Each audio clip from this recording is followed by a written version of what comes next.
मैं गरीब लड़की लेकिन बहुत खूबसूरत थी। मेरी शादी गांव के एक बहुत ही अमीर चौधरी साहब के साथ हो गई। शादी के बाद उन्होंने मुझे अपनी हवेली में कैद करके बंद कर दिया और जब चौधरी साहब का मुझसे दिल भर गया तो उन्होंने दूसरी औरत से शादी कर ली। और मैं कभी सोच भी नहीं सकती थी कि मेरी सौतन मेरी ही माँ। मेरा नाम कंवल है। मेरा रंग रूप ऐसा था कि घर की चार दीवारी में भी सूरज की किरणों से रंग मैला होता था। खुदा का शुक्र कि मुझ पर कभी किसी गैर की मैली नजर ना पड़ी थी। जिन दिनों में मैट्रिक में थी हम शहर में रहा करते थे। मैं बुर्का नहीं ओढ़ती थी, सफेद कोट पहनकर स्कूल जाया करती थी। हमारे घर का माहौल तंग नहीं था। सहेलियां घर आती और मैं भी कभी कभार उनके घर चली जाया करती थी। ज्यादा आजादी ना थी लेकिन सख्त पाबंदी और रोक टोक भी ना थी। अलबत्ता लड़कियां अकेले बाजार नहीं जा सकती थी। मेरे वालिद स्कूल टीचर थे और अम्मी घर में मोहल्ले की बच्चे को कुरान पाक की तालीम दिया करती थी। चूंकि हमारा शहर बड़ा ना था लिहाजा कॉलेज भी ना था, इसलिए मैट्रिक के बाद मैं घर बैठ गई। पहली बार जिंदगी में घुटन महसूस हुई। मैं चाहती थी कि मैं आगे पढ़ सकूं। अब्बा की मिन्नत समाज करके आखिर मैंने प्राइवेट एफए कर लिया। मैं चाहती थी कि मैं आगे पढ़ सकूं लेकिन ना पढ़ सकी, तो सोचा क्यों ना टीचर की जॉब ही कर लूं। लेकिन इस मामूली मुलाजमत के लिए भी किसी सिफारिश की जरूरत थी। वालिद साहब से अपनी ख्वाहिश का इजहार किया तो उन्होंने चौधरी साहब से बात की। वो हमारे इलाके के बड़े जमींदार थे और उनकी हैसियत एक सरदार जैसी थी। बिलाशुबा इनका अमल दखल सियासत में था और यहाँ किसी मुलाजमत के लिए इनके पांव छूने पड़ते थे। वालिद साहब ने कुछ अरसे इनके छोटे भाई को ट्यूशन पढ़ाई थी। इसी वजह से चौधरी साहब इनकी बहुत इज्जत करते थे। अब्बा को पूरा यकीन था कि वो महकमा तालीम को अप्रोच करेंगे और मुझे मुलाजमत मिल जाएगी। मुझे याद है जब पहली बार मैं वालिद साहब के साथ दरखास्त देने के लिए चौधरी साहब के घर गई तो मैंने चादर से चेहरे को लपेटा हुआ था। सिर्फ बड़ी बड़ी रोशन आंखें खुली थी और मैं इनके बड़े से महालुमा घर को हैरत से देख रही थी। इनका घर बेहद खूबसूरत जनाना हिस्से के अंदर बांदियों की एक फौज थी जो रोबोट की तरह इधर उधर चल रही थी। लेकिन इनके घर में कोई औरत मुझे नजर न आई। एक उम्र रसीदा औरत ने हमें दीवान में लाकर बिठा दिया। थोड़ी देर बाद चौधरी साहब अंदर आए। इनकी हसीन सूरत पर रूप देखकर मैं हैरान रह गई। वो कोई बूढ़े या उम्र रसीदा शख्स ना थे, सेहतमंद और जवान आदमी थे जिनके चेहरे से खून की सुर्खी गुलाब की मानंद झलक रही थी। वो बहुत खुश लिबास और मुहज्जिब थे। हाल कमरे में इनके दाखिल होते ही नहायत प्यारी खुशबू का झोंका सा अंदर आया और सारा हाल महक उठा। ये एक सा रोमानवी माहौल था जिसने मुझे पहली सांस में ही उनका दीवाना बना दिया। मैंने चादर को चेहरे से नहीं सरकाया। मैं हैरत भरी आंखों से उस शहजादे नुमा आदमी को देखती रही जिनको यहाँ सब लोग चौधरी साहब कहते थे। इन्होंने सिर्फ एक बार गहरी निगाह मुझ पर डाली और वालिद साहब से मेरी नौकरी की दरखास्त ले ली। मैंने चेहरा अपना छुपाया हुआ था। दरखास्त लेने के बाद उन्होंने कहा, मास्टर साहब बेफिक्र रहें, आपकी बच्ची को मुलाजमत मिल जाएगी। वो 2 मिनट बामुश्किल बैठे और फिर चले गए। लेकिन इतने थोड़े वक्त के बावजूद इनका मुलाजिम चाय की ट्रे लेकर आ गया था। उसने ये पुरतकल्लुफ ट्रे हमारे आगे रख दी जिसमें चाय के अलावा केक, बिस्किट और कई तरह की हल्की फुल्की खाने की चीजें थी। हमने सिर्फ चाय पी। फिर अब्बू ने मुलाजिम से कहा कि हम जाना चाहते हैं। उसने हमें गेट तक पहुंचाया। फिर ड्राइवर से कहा कि इन मेहमानों को घर तक पहुंचाओ। जाते हुए गालबन चौधरी साहब हमारे लिए गाड़ी का कह कर गए थे। शायद ये भी उनकी मेहमान नवाजी का एक हिस्सा था। उस दिन मैं चौधरी साहब से इतनी मुतासिर हुई कि मैं बयान नहीं कर सकती। सबसे बड़ी खुशी इस बात की थी कि उन्होंने मेरी मुलाजमत की दरखास्त कबूल कर ली थी। 2 हफ्ते गुजरे कि वालिद साहब ने बताया, चौधरी साहब ने बुलाया है, तुम्हारी नौकरी के ऑर्डर हो गए हैं। इनके घर के पास जो गर्ल्स स्कूल है चौधरी साहब ने अपनी जमीन सरकार को दे दी है अतिया के तौर पर। इसमें लेडी टीचर की जगह खाली थी, वहाँ तुम्हारी मुलाजमत उन्होंने करा दी है। इतनी जल्दी ख्वाहिश पूरी होने की खुशखबरी सुनकर मैं फूले ही ना समा रही थी। चौधरी साहब की जादू भरी शख्सियत के जौहर अब खुले थे। इलाके के लोग यूं ही तो इनकी तारीफ नहीं करते थे। बहरहाल किस्मत खुलते ही मैं स्कूल में पढ़ाने चली गई। हमारे शहर से ये स्कूल 30 किलोमीटर दूर था। एक मखसूस वैगन उस्तानियों को ले जाती और छुट्टी के वक्त वापस छोड़ जाती थी। ये सवारी हर टीचर को उसके घर से पिक करती थी। मैं भी इसी में आने जाने लगी। स्कूल की वैगन चौधरी साहब की मलकियत थी। वालिद साहब एक छोटे से शहर के शरीफ उस्ताद सफेद पोश शख्स थे जिनकी सभी इज्जत करते थे। मैं गांव के स्कूल पढ़ाने जाने लगी तो किसी ने एतराज ना किया। एक रोज छुट्टी के बाद जब मैं और देगर टीचर्स वैगन में सवार होने लगी तो मेरे चेहरे से निकाब उतर गया। इत्तेफाक की उस वक्त चौधरी साहब अपनी जमीनों की पड़ताल के बाद घर वापस आ रहे थे। उन्होंने मेरे चेहरे की एक झलक देख ली। अगले रोज हमारे गरीब खाने तशरीफ ले आए और वालिद साहब से मेरे रिश्ते की दरखास्त की। अब्बा बड़े हैरान हुए। वो सोच भी ना सकते थे कि इलाके की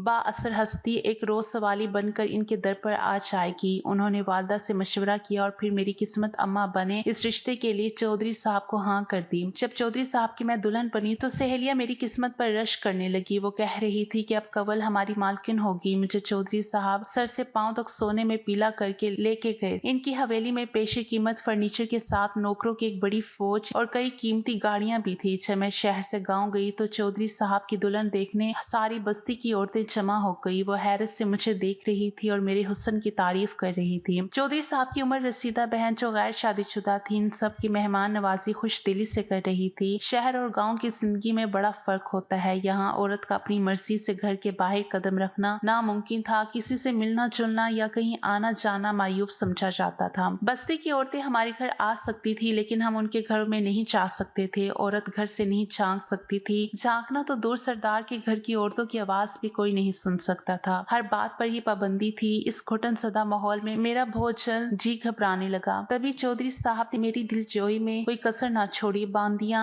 नौकरानियां हरदम मेरे हुक्म की मुंतजिर रहती। रफ्ता रफ्ता शौहर की मोहब्बत मेरे दिल में घर बनाने लगी और मैंने इनकी हवेली को एक खूबसूरत जन्नत बना लिया। मैं इसकी मलका थी और चौधरी साहब मेरे बादशाह थे। इनकी इतनी मोहब्बत ने मेरे सोए हुए मासूम जज्बों को मोहब्बत की चाशनी से आशाना किया था। मैं पूरी तरह इनकी गर्विदा हो चुकी थी। मैं इनके बिना और वो मेरे बगैर जीने का तस्वुर भी ना कर सकते थे। चौधरी साहब ने मुझे सारी खूबसूरत जगहों की सैर कराई। मरी और शुमाली इलाका चाँद भी लेके गए। मेरी हर खुशी का ख्याल रखते थे लेकिन पाबंदी की जंजीरें गाँव की हदूद में बेहद सख्त थी। यहाँ तक कि घर पर शहर से कोई सहेली भी मुझसे मिलने नहीं आ सकती थी। अजनबियों की तरह मायके वाले डरे डरे रहते थे। थोड़ी देर के लिए आते और जब भी मैं कहती अम्मी अब्बू से मिलना है तो 4 माह बाद चौधरी साहब गाड़ी पर पर्दे लगवा कर खुद ड्राइवर को लेकर जाते। हम अम्मी के घर 2-3 घंटों से ज्यादा ना बैठते और वापिस आ जाते। छोटी बहन की शादी पर भी मुझे वालिदैन के घर एक दिन रहने की भी इजाजत ना मिली। लगता था कि जैसे मैं कोई कैदी हूँ जिसके फरार हो जाने का इनको डर है। अब मैं जिंदगी और जिंदा लोगों से ही कट कर रह गई थी। लेकिन ये पाबंदियां इस वजह से कबूल की कि चौधरी साहब मुझको अपनी मोहब्बत का यकीन दिलाते थे और मैं इनसे बेहद मोहब्बत करने लगी थी। अगर ये एहसास हम दोनों के दरमियान ना होता तो शायद मैं 2 दिन भी इस कैद खाने में बसर ना कर सकती। शादी के 2 साल बाद अल्लाह ने एक बेटे और एक बेटी से नवाजा तो मैं इनकी परवरिश में गुम हो गई। जब मेरी जुड़वा बेटियां पैदा हुई तो इसके बाद चौधरी साहब कुछ बेगाना से हो गए और अपना सारा वक्त बाहर गुजारने लगे। मैंने महसूस किया मगर मैं चुप रही कि बच्चे छोटे थे और मैं इनमें उलझी हुई थी। रफ्ता रफ्ता ये आलिम हुआ कि मुझे एक शरीके जिंदगी का एहसास ही खत्म हो गया और मालिक और बांदी का सा रिश्ता हम दोनों के दरमियान बाकी रह गया। अब वो इस कदर मुझसे लाताल्लुक हो गए कि मैं किसी बात में बोल भी ना सकती थी। वो खुद मुख्तियार थे जबकि मैं मजबूर थी। जब किसी तरह इनकी जात की ये गुत्थी मुझसे ना सुलझ सकी तो एक पुराने नौकर से मिन्नत समाजत की। तब उसने मेरे बच्चों पर तरस खाकर बता दिया कि चौधरी साहब शहर की एक 9 उम्र लड़की के इश्क में गिरफ्तार हो गए हैं। इसको लेकर बड़े शहरों में जाते हैं और शॉपिंग वगैरह कराते हैं। कोई बात दिल को लग जाए तो फिर चैन कब आता है। एक रोज चौधरी साहब से मैंने पूछ ही लिया, सुना है आप दूसरी शादी कर रहे हैं। उन्होंने दिलेरी से जवाब दिया, तुम अपनी जगह हो, सलीके से बच्चे संभालती रहो, मेरे मामलात में दखल देने की कोई जरूरत नहीं। मर्द घर से बाहर हजार खेल खेलते हैं, औरत की क्या मजाल जो मर्द के बाहर की जिंदगी में दखल करे। तुम्हें मेरी बीवी बनकर रहना है तो आज के बाद इस बात को जबान पर मत लाना। ये कहकर जब वो गए तो 4 दिन तक घर ना लौटे। अब सतम ये कि वो दूसरी शादी का इंतजार कर रहे थे और मैं कुछ कह भी ना सकती थी। चुपके चुपके रोने से क्या फायदा था, कब तक घुट घुट कर मैं रोती। एक रोज हिम्मत करके कह दिया, चौधरी साहब अगर मैं आपके दिल से उतर गई हूँ तो मुझे मेरे वालिद साहब के घर पहुंचा दे, फिर बेशक आप दूसरी शादी कर ली, मुझे कोई शिकवा ना होगा। उन्होंने तहम्मुल से मेरी बात सुन ली मगर कोई जवाब ना दिया। फिर चंद दिन बाद बोले, तुम आजकल बहुत ज्यादा उदास रहती हो, चलो तुमको घुमा फिरा कर लाता हूँ, गाड़ी पर शहर का चक्कर लगा कर आते हैं। काफी दिन बाद घर से बाहर ले जाने का कहा तो मैं खुश हो गई। सोचा इस घुटन से थोड़ी देर के लिए तो निजात मिल जाएगी। मैंने जल्दी जल्दी बच्चों को नल्हा धुलाकर तैयार किया, फिर खुद भी तैयार हो गई और हम लोग शहर आ गए। जब मेरे वालिदैन का घर करीब आया तो कहने लगे, क्या अम्मी अब्बू से मिलोगी, बहुत दिन से मायके नहीं आई। गाड़ी दरवाजे पर रोक कर बोले, कवल तुम जाकर अपने घर वालों से मिल लो, तब तक मैं बच्चों को पार्क की सैर करा कर लाता हूँ। मैं इनकी चाल को बिल्कुल भी ना समझी। अम्मी से मिलने की खुशी में जल्दी से कार से उतर कर मैं घर के अंदर चली गई। सुबह से दोपहर और दोपहर से शाम हो गई। चौधरी साहब मुझे वापस लेने नहीं आए। मेरा सबसे बड़ा बेटा 6 वर्ष का था और तीनों बेटियां इससे छोटी थी। मैं बच्चों की याद में तड़पने लगी। रो रो कर मैंने बुरा हाल कर लिया। ज्यों ज्यों वक्त गुजरता जाता था हालत गैर होती जाती थी। अम्मी अब्बू दिलासे देते कि बच्चे छोटे हैं, वो कहाँ जाएगा, आखिर किसी दिन खुद आकर तुम्हें जरूर ले जाएगा। सब्र करो, सब्र कैसे करती, कोई माँ बच्चों से दूर होने पर कहाँ तक सब्र कर सकती है। बलाखिर अब्बा गांव गए। मालूम हुआ कि चौधरी साहब की दूसरी शादी 2 रोज बाद है। वालिद साहब समझ गए कि कंवल को किस लिए घर से निकाला, ताकि इसके रोने से इनके रंग में भंग ना पड़ जाए। वालिद साहब ने मुझे अंधेरे में रखना मुनासिब ना समझा और बता दिया कि चौधरी साहब दूसरी शादी कर रही हैं। तुम्हारे बच्चे इसकी बहन के पास है, नई शादी के रंग रलियां मना लेंगे, फिर आकर तुम्हारी खबर लेगा। मैं खामोश रहूंगी तो साथ ले जाएगा, एहतजाज किया तो फिर इसकी मर्जी, जो फैसला करे। मैंने दिल में ठान ली कि खामोश ना रहूंगी, एहतजाज जरूर करूंगी, क्योंकि इस घुटन ज़दा पाबंद जिंदगी को इसकी मोहब्बत की खातिर ही तो मैंने कबूल किया था। जब मोहब्बत का वो रिश्ता ही बाकी ना रहा तो फिर वहाँ रहना या जिंदा कब्र में दफन हो जाना एक सा था। 2 माह सख्त अजियत में गुजरे। एक रोज चौधरी साहब तशरीफ लाए, लेकिन बच्चे साथ ना थे। बच्चे क्यों नहीं लाए? मैंने बेचैनी से सवाल किया। तुम चल रही हो बच्चों के पास, तुमको लेने आया हूँ। तुम्हें दूसरे घर में आपा के साथ रहना होगा। मैंने कहा क्यों? क्या आपकी हवेली में मेरी सौतन का सामान सच गया है? हाँ समझ लो ऐसा ही है। ये खुली तौहीन थी एक बावफा ताबेदार बीवी और उसके 4 बच्चों की। मैं माँ थी। मैंने साफ कह दिया, जो मेरा घर है मैं उसी में रहूंगी जहाँ पहले रहती थी, और बच्चे भी मेरे साथ रहेंगे, वरना क्या? चौधरी साहब ने सुकून से सवाल किया। वरना मैं आपके साथ नहीं जाऊंगी, बस मेरे बच्चे यहाँ पहुँचा दीजिए। एक बार और सोच लो, ये एक बहुत बड़ा फैसला है। ऐसा ना हो अपनी जिद की वजह से हम सबसे तुम दूर हो जाओ। दूर तो मैं हो चुकी हूँ, अब कितनी दूरी और बाकी रह गई। ठीक है। उन्होंने कोई मिन्नत ना की, समझाने को एक लफ्ज भी ना कहा। वो चले गए, वो दोबारा नहीं आए। फिर मैं बच्चों के लिए तड़पने लगी, मगर इधर तो मौत के सुनाटे जैसी खामोशी थी। जब किसी सूरत चैन ना मिला तो वालिद साहब ने मेरे ताया से मशवरा किया, और जो शहर में रहते थे और एक वकील थे, उन्होंने कहा कि बच्चों के लिए कोर्ट में केस करते हैं, ताकि वो बच्चों की माँ से दूर ना रखे। इतने छोटे बच्चे कानूनन माँ से दूर नहीं रखे जा सकते। अब्बा ताया के कहने में आ गई और कोर्ट से बच्चों की खातिर रजू कर लिया। पहले कागजात चौधरी साहब को मिले थे कि उन्होंने तलाक मुझे भिजवा दी। यूं जल्दबाजी की वजह से आज के सारे बंधन टूट चुके थे। अब मैं हाथ मलती थी कि काश ये कदम ना उठाती तो चौधरी साहब किसी दिन जरूर मुझे ले जाते। जब नई शादी का सरूर सर से उतरता तो मेरी अहमियत का एहसास जाग उठता। फिर मेरी अहमियत तो यकीनी थी कि मैं इनके 4 बच्चों की जो माँ थी। जल्दबाजी में मगर मैंने अपना बरहम गवा दिया था। जानती ना थी कि पहला कानून सिर्फ किताबों में पाया जाता है। आम जिंदगी में औरत कब आसानी से अपने हक की जंग जीत सकती है। जब मुझे बच्चों की जुदाई में रो रो कर दौरे पड़ने लगे तो ताया ने अदालत में बाकायदा चौधरी साहब पर बच्चों के हसूल की खातिर मेरी तरफ से केस दर्ज कर दिया। मुकदमा चल रहा था कि एक रोज रिजाई इलाही से वालिद साहब को दिल का दौरा पड़ा और वो दुनिया से चल बसे। अब हमारी कफालत करने वाला भी कोई ना रहा था, और केस हारने की यही एक बड़ी बुनियाद बनी। मेरा बेटा जमशेद, जो कि 7 वर्ष का हो गया था और मेरी उम्मीदों का मरकज था, इसकी भोली भाली सूरत मेरे लिए खुशियों का बाइस थी। कैसे उसे भुलाती? वो रोज रोजे क़यामत था जब अदालत ने फैसला दिया कि चौधरी साहब भी अपने बेटे जमशेद को रखने के हकदार हैं। फैसले में ये वजह बयान की गई कि जमशेद की माँ की कफालत करने वाला इसका बाप वफात पा चुका है और इस घराने में दूसरा कोई फर्द कमाने वाला नहीं है। जमशेद की माँ तलाक याफ्ता है और वो मुलाजमत नहीं करती, जबकि बच्चों का बाप एक खुशहाल, जिम्मेदार और माशरे का बाइज्जत शहरी है। वो अपनी बेटी की कफालत न सिर्फ अच्छे तरीके से कर सकता है, बल्कि उसको अपनी उम्दा हैसियत के मुताबिक आला तालीमी अदारों में भी पढ़ा सकता है। बाप के पास बेटे का मुस्तकबिल महफूज है। गरीब माँ बच्चियों के लिए भी गुर्बत के बाइस कफालत नहीं कर सकती, अलबत्ता बच्चियां थोड़े अरसे के लिए माँ के पास रह सकती हैं। उस दौरान बाप इनका खर्चा देने का पाबंद था। मैं जमशेद की जुदाई बर्दाश्त ना कर सकी थी। ताया से कहा, जब तक जमशेद साथ ना होगा मैं बच्चियों को ना लूंगी। आप कुछ करें, मुझे जमशेद चाहिए। अभी फैसले की तरफ कॉपी ही मिली थी, इस पर अमल दरामद होना बाकी था कि एक रोज चौधरी साहब की गाड़ी दरवाजे पर आ रुकी। वो गाड़ी में बैठे रहे जबकि इनकी खादमा मेरी तीनों बच्चियां घर के अंदर लेकर आई और कहा, बीबी कंवल इनको आपके हवाले करने आई हूँ। और चौधरी साहब वो गाड़ी में बैठे हैं। और जमशेद, इस सवाल का खादमा ने कोई जवाब ना दिया। मैं रोने लगी और उसके कांधे हिलाकर बोली, बताओ वो कहाँ है, उसे क्यों नहीं लाई? जबकि अदालत के फैसले कि वो मेरे बेटे को मिलवाने के पाबंद है। मुझे रोता देखकर खादमा भी रोने लगी। उसने कहा, तुम्हारा बेटा जमशेद अब इस दुनिया में नहीं है। चौधरी साहब की बहन का इनसे जायदाद के बंटवारे पर झगड़ा हुआ था। बहन अपने हिस्से की जायदाद में से छोटे भाई से आधी विरासत लिखवाना चाहती थी, जबकि चौधरी साहब को ये बंटवारा पसंद ना था। इसी झगड़े की वजह से वो बच्चों को फूफी के घर से ले आए और सुतेली माँ के सपुर्द कर दिया, लेकिन उसने बच्चों का ख्याल ना किया। जमशेद को बुखार था तो छोटी बीबी ने बुखार में उसे नल्हा दिया। बोली, नल्हाने से बुखार उतर जाएगा, लेकिन बुखार ने क्या उतरना था, वो और तेज हो गया। सर्दी सख्त थी, उस मासूम को नमूनिया हो गया। ये कहकर वो रोने लगी। मैं बेहोश होकर गिर गई थी। मेरी तो दुनिया ही वीरान हो गई थी। अम्मी ने ही खादमा को बाहर गाड़ी तक पहुंचाया। चौधरी साहब तीनों बेटियों को हमारे सपुर्द करके चले गए थे। इसके बाद वो हमारे दरवाजे पर नहीं आए। अलबत्ता इनकी बहन आपा नसीम एक माह में 2 बार बाकायदगी से आती थी। इनसे मिलने के लिए इन्हें मेरी बच्चियों से बेहद मोहब्बत थी। आपा की जुबानी पता चला कि चौधरी साहब की दूसरी बीवी के तेवर अच्छे नहीं थे। वो खानदानी बीवी के मानस सब्र और शुक्र और तहम्मुल के औसाफ से खाली थी। मेरे बच्चों के साथ उसका रवैया बहुत बुरा था। इनका बिल्कुल भी ख्याल न रखती थी। चौधरी साहब इससे खफा रहने लगे और जब जमशेद की मौत हो गई तो उन्होंने उसको गैर जिम्मेदार ठहराया और दूसरी बीवी को तलाक दे दी। वो पछताते थे कि नाहक कवल को घर से निकाला और बच्चों को दर्द जुदाई में तड़पाया। मैं बदनसीब आज भी अपने खालिक से फरियाद करती थी कि मेरा क्या कसूर था। अपने मासूम लगते जिगर की आखिरी बार सूरत भी ना देख सकी। इस वाक़ये के 1 साल बाद ही चौधरी साहब ने तीसरी शादी कर ली। ये औरत इनके अपने खानदान में सी थी और इनकी फुफुज़ात थी। लोग इसकी बेहद तारीफ करते थे। कहते थे चौधरी साहब की तीसरी बीवी असल में वो औरत है जो इनके लिए बनी है। इस औरत के मुंह में तो जुबान भी ना थी और उसका दिल सब्र व शुक्र और तहम्मुल की दौलत से माला माल है। खुदा ऐसी बीवी हर मौजिज़ आदमी को दे।